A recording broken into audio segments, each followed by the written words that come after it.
bersetuju untuk jadi Perdana Menteri Malaysia yang baru jika pembangkang berjaya untuk menumbangkan UMNO Barisan Nasional.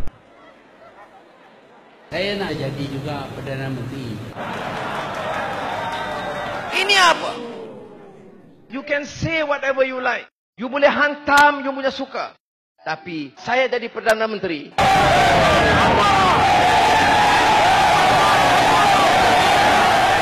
Jadi sebab itu saya tak jadi sebagai Perdana Menteri kamu lah. Itu yang lebih penting bagi saya. Macam mana kalau angkat saya sebagai Perdana Menteri?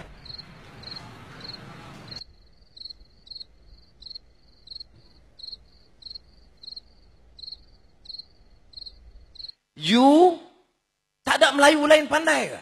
Semua dia angkut. Oh, ini semua fitnah. Ini salah. Ini semua pembohongan. Saya layak untuk jadi Gila kau. Saya tahu. Saya jadi Perdana Menteri. Saya nak tanya, untuk apa? Buat apa? Sebab tidak ada orang yang semulia dan sebaik hati macam Saya sebagai Perdana Menteri. besok mungkin kena pecat. Tidak pernah ada perbincangan macam itu antara Tun Mahathir dan Tan Sri Muhyiddin. Macam mana nak angkat saya menjadi Perdana Menteri? I think you better stop. We agree. Betul.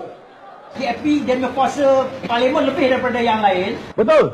Walau DAP tak boleh memerintah, tapi DAP akan main satu kuasa remote control ibarat itu. Betul. Yang menjadi Perdana Menteri itu akan mendengar apa yang kata DAP. Betul. DAP lebih kursi dari parlimen. Betul. Oh, ini semua fitnah. Ini semua pembohongan. Menyesal saya. Sekarang ini yang nak jadi Perdana Menteri.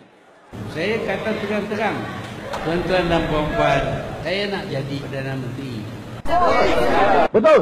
Kita ada ramai pelawak-pelawak dalam rakyat sekarang. Betul.